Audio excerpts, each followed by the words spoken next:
warahmatullahi wabarakatuh. Selamat pagi anak-anakku 7F yang hebat dan cerdas. Hari ini kita lanjutkan ya pelajaran PJJ kita mengenai kalor. Apa sih kalor itu? Kalor merupakan perpindahan energi dari suatu benda ke benda lain karena adanya perbedaan temperatur atau suhu. Dalam satuan sistem internasional, satuan kalor adalah joule.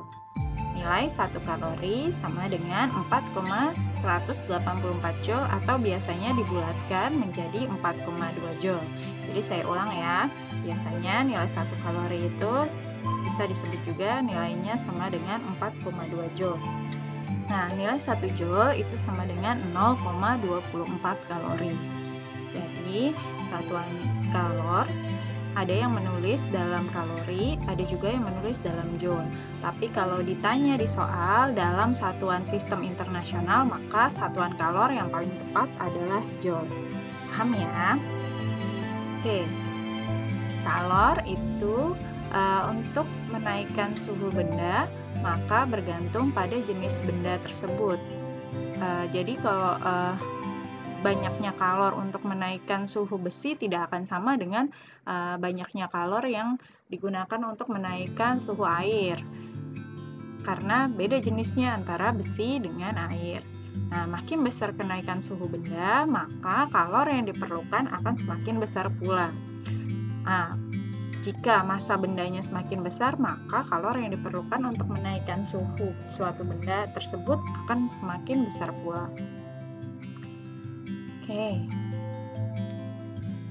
Nah, untuk mencari besarnya kalor yang diperlukan, kita bisa menggunakan persamaan Q sama dengan M dikali C dikali delta T, atau bisa disingkat Q sama dengan macet. Nah, mudah kan menghafalnya? Oke, sekarang kita bahas dulu ya, Q itu apa sih? Q itu adalah kalor yang diserap atau yang dilepas. M adalah massa suatu benda atau suatu zat. C adalah kalor jenis zat. Sedangkan delta T adalah perubahan suhu.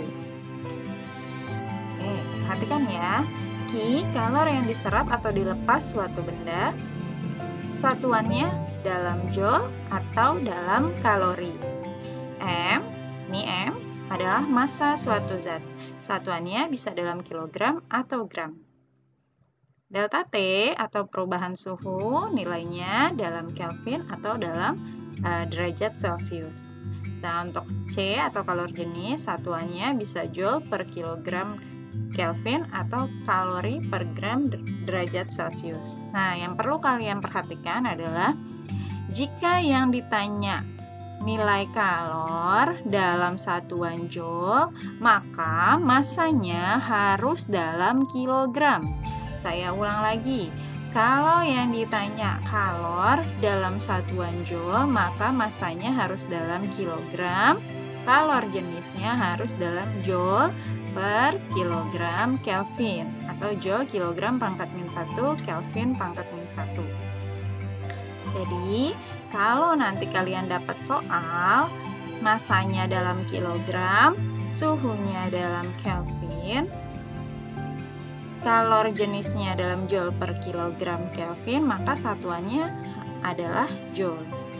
Tapi kalau kalian di soal dapat massa zatnya dalam satuan gram, kemudian suhunya dalam derajat Celcius, maka satuan kalornya bukan joule, tapi kalori. Jadi ini pasangan ya. Kalau joule pasangannya kilogram, kalau kalori pasangannya gram. Oke, selanjutnya tadi kita udah bahas ada Q, M, C, delta T, maka kalau mencari C atau kalor jenis nilainya adalah Q per M kali delta T. Ini bisa kalian cari juga kalau kalian pakai segitiga nih. Ingat kan yang segitiga pemuaian yang kemarin saya jelaskan, yang di atas adalah Q, kemudian yang di bawah M, C, delta T. Ini sama rumusnya. Ini sama bentuk segitiganya. Jadi kalau bisa dicari juga dengan gambar segitiga seperti yang di pemuaian. Oke ya. Nah, oke, sekarang kalor pada perubahan wujud benda. Jadi kalor itu juga diperlukan saat benda berubah wujud, atau kalau kita misalkan mau jika suatu benda mengalami perubahan wujud, maka dia membutuhkan kalor. Misal kalau dari air menguap, nah ketika airnya kita panaskan, kita itu butuh kalor. Nah, kalor yang digunakan oleh suatu benda untuk berubah wujud namanya kalor lateng. Kalor lateng itu ada kalor penguapan atau pengembunan, ada juga kalor lebur atau kalor beku. Kalor lebur apa sih, Bu? Kalor yang digunakan suatu benda untuk melebur atau mencair. Nah, ada juga kalor yang digunakan atau yang diperlukan suatu benda untuk membeku. Itu persamaannya Q sama dengan M kali R. Massa dikali kalor lebur. Kalau kalor penguapan atau pengembunan, maka besar kalornya sama dengan Q sama dengan M kali U atau massa dikali kalor uap. Nah, sekarang kita bahas contoh soalnya ya. Perhatikan contoh soal di buku paket halaman 163. Berapa kalori yang dibutuhkan untuk menaikkan suhu 500 gram air dari suhu mula-mula 20 derajat menjadi 100 derajat Celcius. Kalau kita lihat ya, sekarang suhu 500 gram air itu apa berarti? Yang satuannya gram tadi apa? Ya betul, massa. Suhunya, suhu awal 20 derajat, suhu akhir 100 derajat. Oke, nanti kita bahasnya langsung ya. Saya bacakan dulu soalnya. Kemudian kalau soal yang kedua, kalor sebanyak 84 kJ. kJ itu apa sih, Bu? kJ itu artinya kilojoule. 1 kilojoule sama dengan 1000 joule. Berarti kalau 84 kilojoule artinya 84.000 joule. Ditambahkan pada 500 gram air yang bersuhu 20 derajat Celcius. Berapakah suhu air itu? Kalor jenis airnya 4200 joule per kilogram Kelvin. Oke, yang terakhir, berapakah kalor yang diperlukan untuk meleburkan 5 kg air dalam keadaan beku atau es jika kalor lebur air 336.000 joule per kilogram. Oke, saya bahas dulu satu-satu ya. Kita bahas dari soal pertama. Mari kita bahas soal di buku paket halaman 163. Sudah ketemu ya? Yuk, bahas dulu di soal. Saya tulisnya di sini soal nomor 1 ya. Apa yang diketahui? Berapa kalori yang dibutuhkan untuk menaikkan suhu 500 gram air? Berarti massa. Massanya 500 gram. Kemudian dari suhu mula-mula, berarti suhu awal 20 derajat Celcius, suhu akhir 100 derajat Celcius. Berarti yang ditanya kalor. Nah, oke, jawab. Tadi saya sudah tulis bahwa ada gambarnya sama segitiga. Ini Q yang di atas, di bawah M, bawah C, bawah lagi delta T. Berarti yang ditanya kalor. Kalor itu simbolnya Q. Berarti kita lihat dulu deh. Suhunya, suhu awal 20, suhu akhir 100, berarti bisa cari delta T. Delta T suhu akhir dikurang suhu awal. Suhu akhirnya berapa? 100. Suhu awalnya berapa? 20. Berarti delta T-nya 80 derajat Celcius. M-nya 500 gram. Nah, tadi di awal saya sudah bilang kalau massanya gram, suhunya derajat Celcius, berarti nanti satuan kalornya adalah kalori. Oke ya. Oh, berarti kalau mau cari kalor atau Q, rumusnya jadi apa? Ayo ditutup Q-nya pakai telunjuk. Ya, betul, rumusnya jadi M kali C kali delta T. Nah, M-nya berapa? 500. C-nya berapa? Nah, C-nya coba lihat di buku paket dulu ya, Nak ya. Kalau nggak diketahui di soal, kamu boleh cari di buku paket. Oke, saya ulang ya, C-nya kalau nggak diketahui, kamu perlu ingat kalau C air atau kalor jenis air adalah 4200 Joule per kilogram Kelvin, atau bisa juga nilainya 1 kalori per gram derajat Celcius. Diingat-ingat nih ya, nilai C air. Nah, berarti tinggal dihitung C-nya. Ini kan karena masanya di sini dalam gram. Nah, ini kan juga dalam gram nih. GR itu gram. Kemudian di sini suhunya Celcius. Maka pakainya kalor jenis airnya yang bawah. Oke, C airnya 1. Delta T-nya tadi berapa? 80. Maka jawabannya 500 kali 1 kali 80. 5 kali 8. Berarti jawabannya 5 kali 8, 40, 1, 2, 3. 1, 2, 3. 40.000 kalori, atau bisa disingkat 40.000 kal. Nah, nih sudah selesai. Nah, coba kita lihat di buku. Di buku jawabannya apa sih, Nak? Nah, kok dibeda sih, Bu, sama yang di buku? Nah, oke. Yuk, kenapa bisa beda dengan yang di buku jawabannya? Nah, lihat ya. Yang di buku itu dia jawabannya 167.360 Joule. Kenapa seperti itu? Karena dia satuannya bukan kalori, tapi dalam Joule. Ingat tadi nilai 1 kalori sama dengan 4,184 Joule. Berarti kalau 40.000 kalori,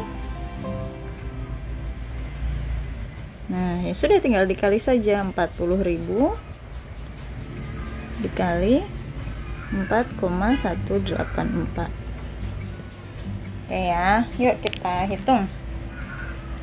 Di sini karena ada 3 angka di belakang koma, berarti di sini nolnya saya coret 3. Berarti tinggal 4184 dikali 40. Saya tulisnya 4 aja ya. 4 kali 4 16, 1, 8 kali 4 32, tambah 1 33, 3, 1 kali 4 4 tambah 3 7, 4 kali 4 16, 167, 36, tadi masih sisa 01. Nah, jadi nilainya 167.360 Joule. Sama kan? Nah, udah ya. Jadi nggak usah khawatir. Jadi boleh, Bu, dalam satuan kalori, boleh dalam satuan Joule. Itu kalau soalnya esai. Nah, kalau soalnya pilihan ganda, dilihat dulu, Nak, satuannya di soal mintanya apa. Terus gimana ya, Bu? Kok bisa beda kayak gitu? Nggak masalah, nggak apa-apa ya, Nak ya. Nah, kalau misalkan mau langsung jadi Joule gimana, Bu? Yuk dilihat.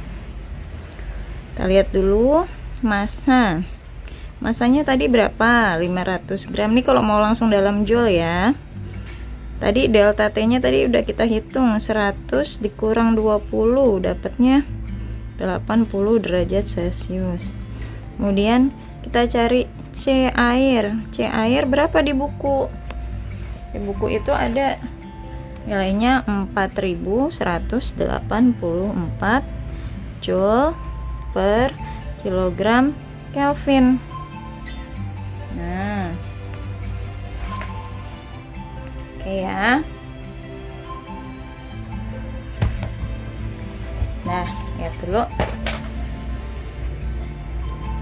Oke, sekarang lihat dulu Kan tadi saya udah bilang kalau misalkan di sini joule, sini kilogram, sini Kelvin. Berarti kalau di sini kilogram, yang di atas masanya ubah dulu ke kilogram juga. Massa 500 gram itu sama dengan 0,5 kilogram.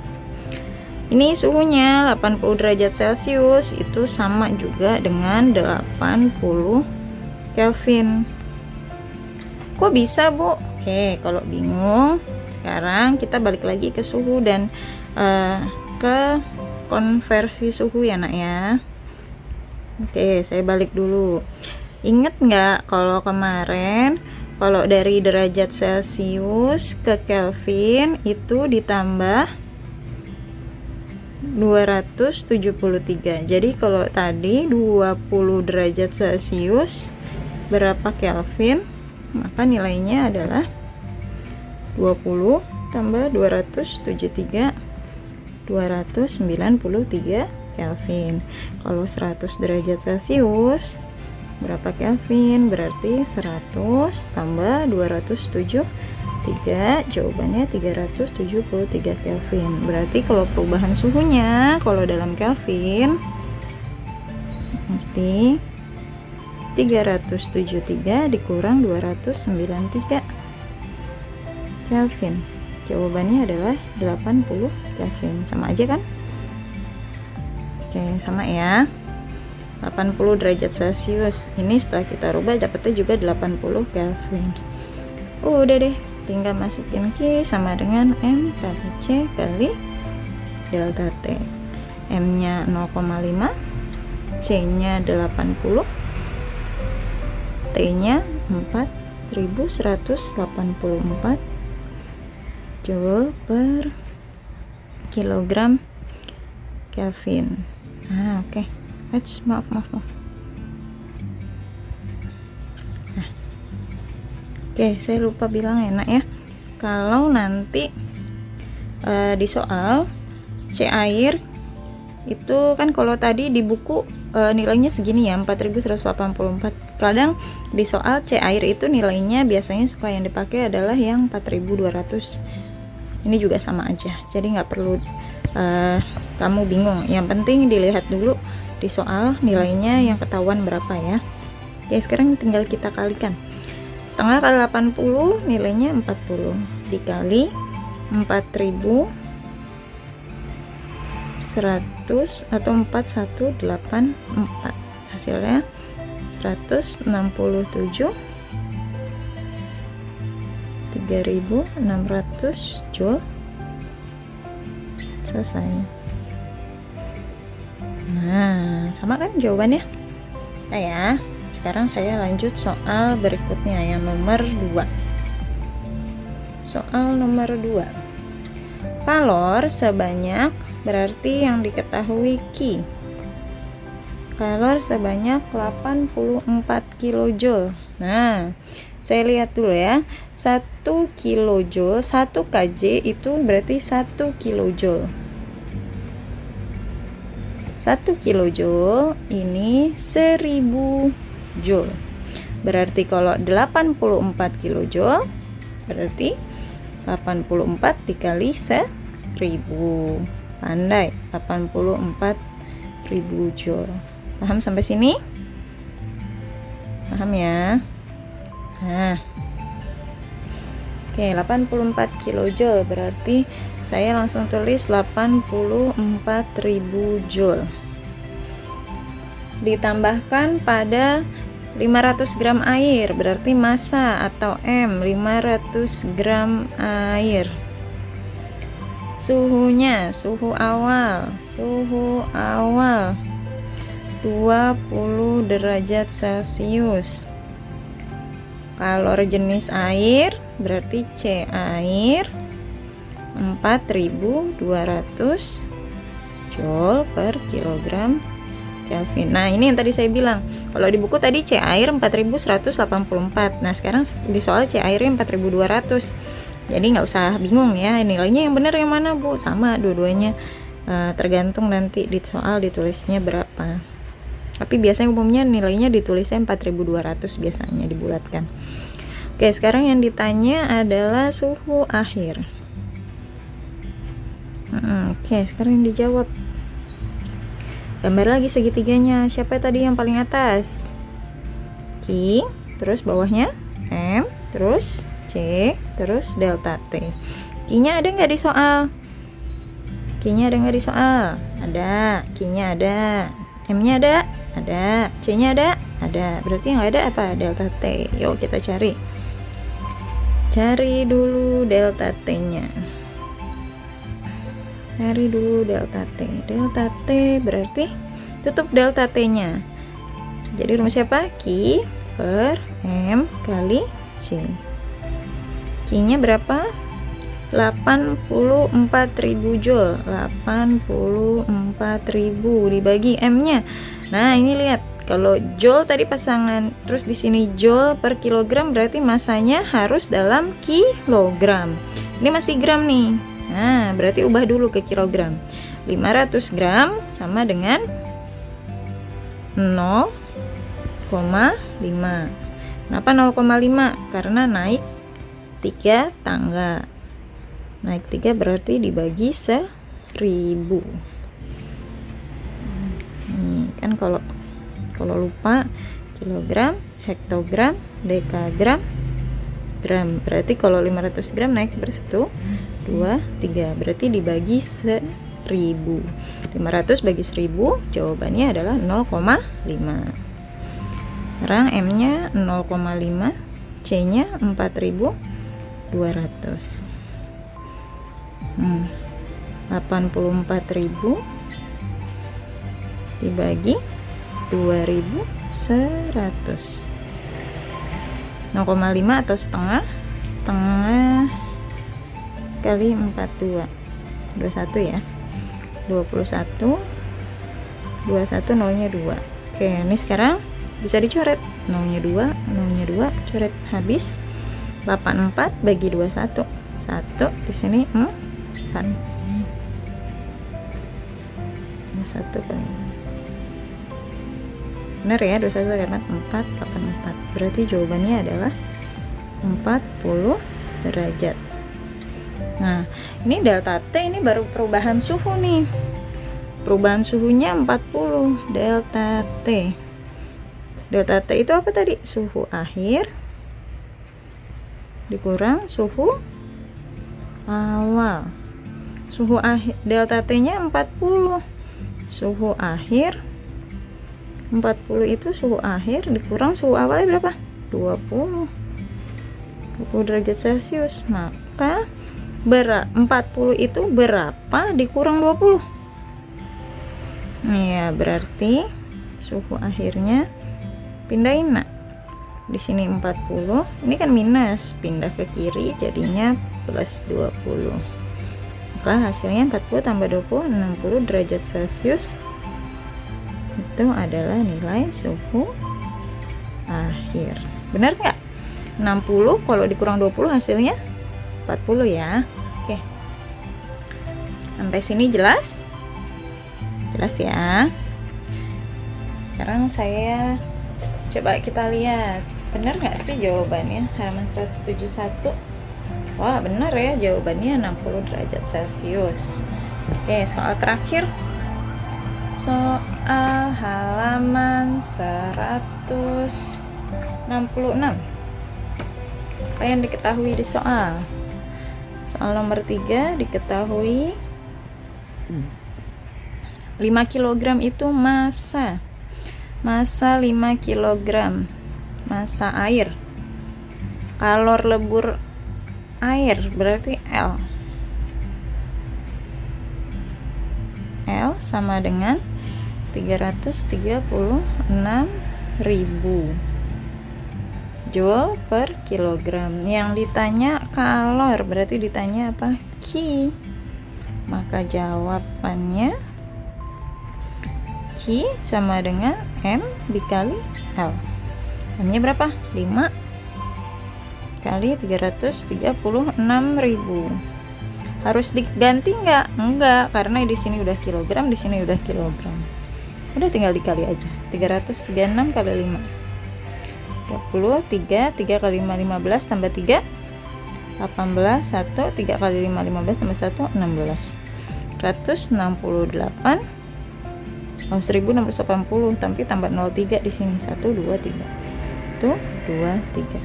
1.680.000 joule. Wah, banyak banget. Atau bisa ditulis juga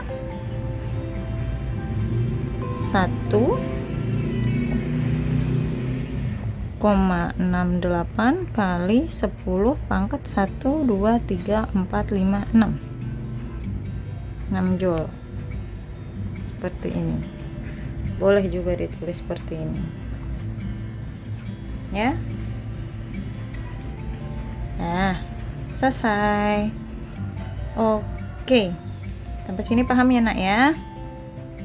Terima kasih sudah belajar latihan soal kalor. Nanti kita lanjut lagi, ada satu materi lagi tentang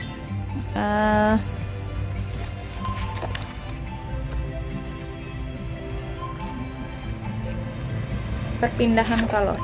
Halo Nak, Ibu akan menjelaskan sedikit mengenai bilangan berpangkat ya. Saya kurang tahu kamu udah dapat atau belum di pelajaran matematika, tapi karena di IPA ini suka dipakai untuk angka yang besar, maka saya coba jelaskan sedikit saja. Nanti kamu akan dapat yang lebih lengkap di pelajaran matematika mengenai bilangan berpangkat. Nah, misal Ibu punya angka 10, ini nilainya 10 itu sama dengan 10 pangkat 1. Kalau 100 itu nilainya 10 pangkat 2. 10 pangkat 2 artinya itu 10 kali 10. Kalau 1000 itu nilainya adalah 10 pangkat 3. 10 kali 10 kali 10. 10.000 itu 10 pangkat 4. 10 kali 10 kali 10 kali 10. Atau lebih gampangnya kalian lihat nolnya. Kalau nolnya 1 berarti di sini pangkatnya 1. Nolnya 2 di sini pangkatnya 2. Nolnya 3 1 2 3 berarti 10 pangkat 3. Kalau sejuta kalau 10 pangkat 6 berarti nolnya ada 6. 1 2 3 4 5 6. Nah, berarti nilainya 1 juta. Kenapa ditulis seperti ini? Karena kalau nulis 1 miliar nolnya tambah banyak. Susah kalian nanti buat ngitung. Jadinya dibuatlah bilangan berpangkat 10 seperti ini. Paham sampai sini ya? Oke. Nah, kemudian ada operasi kali sama bagi dalam bilangan berpangkat. Kalau misalkan 10 pangkat 2 dikali 10 pangkat 3, ini maka nilainya jadi 10. Kalau dikali, pangkatnya itu justru ditambah, pangkatnya aja yang ditambah, 10-nya tetap. Jadi 10 pangkat 2 ditambah 3, jawabannya 10 pangkat 5. Lagi ya, 10 pangkat 6 dikali 10 pangkat 7, berarti jawabannya adalah 10 pangkat 13. Oke, 10 pangkat 1 kali 10 pangkat 2, jawabannya 10 pangkat 3. Paham sampai sini ya? Nah, sebaliknya kalau dibagi 10 pangkat 4 dibagi 10 pangkat 2, ini malah justru dikurang. 10 pangkat 4 kurang 2, jadi jawabannya 10 pangkat 2. 10 pangkat 7 dibagi 10 pangkat 6, berarti 10 pangkat 7 dikurang 6, jawabannya 10 pangkat 1. 10 pangkat 2 dibagi 10 pangkat 3, berarti 10 pangkat 2 dikurang 3, hasilnya 10 pangkat min 1. Oke, jelas ya sampai sini ya Nak ya? Oke, ini yang terakhir ya Nak ya, perpindahan kalor. Nah, perpindahan kalor itu bisa berpindah. Caranya bisa melalui 3 cara, yaitu yaitu yang pertama adalah konduksi, yaitu proses perpindahan kalor melalui suatu zat tanpa disertai dengan perpindahan partikelnya. Berikutnya adalah konveksi, yaitu perpindahan kalor melalui suatu zat disertai dengan perpindahan partikel-partikelnya. Yang terakhir adalah radiasi, yaitu perpindahan kalor atau energi dari permukaan semua benda dalam bentuk gelombang elektromagnetik. Nah, karena dalam perpindahan energi atau kalornya dalam bentuk gelombang elektromagnetik, maka dia tidak butuh perantara. Jadi, saya ulang ya. Yang konduksi adalah proses perpindahan kalor melalui suatu zat tanpa disertai dengan perpindahan partikel-partikelnya. Biasanya terjadi pada zat padat. Nah, contohnya perpindahan kalor secara konduksi adalah ketika kamu menyetrika. Nah, ketika kamu menyetrika, kalor yang ada pada setrika berpindah ke pakaian. Kemudian saat kamu misalkan memanaskan sendok di kompor, nah sendoknya kamu panasin, tangan kamu lama-lama akan berasa panas kalau sendoknya dari besi atau dari seng. Kenapa? Karena panasnya itu berpindah dari besi ke tangan kamu. Nah, kemudian kalau konveksi itu adalah perpindahan kalor melalui suatu zat disertai dengan perpindahan partikel-partikelnya. Contoh peristiwa konveksi itu adalah ketika kamu merebus air. Merebus air itu adalah salah satu peristiwa konveksi atau terjadinya angin laut dan angin darat. Terakhir, radiasi. Contoh radiasi itu adalah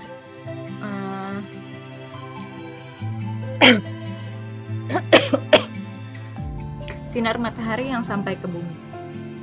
Sinar matahari yang sampai ke bumi merupakan perpindahan kalor atau energi dalam bentuk gelombang elektromagnetik, sehingga dia tidak butuh perantara atau tidak butuh medium untuk merambatnya. Oke, sampai situ dulu penjelasan tentang kalor. Mudah-mudahan dapat dipahami. Kalau kalian masih kurang paham penjelasan dari Ibu, kalian bisa baca dan pelajari sendiri materi yang ada di buku paket bab 5 tentang kalor dan perubahannya. Itu ada semua di sana. Oke ya, sampai sini dulu pertemuan PJJ kita hari ini. Lebih dan kurangnya Ibu mohon maaf. Assalamualaikum warahmatullahi wabarakatuh.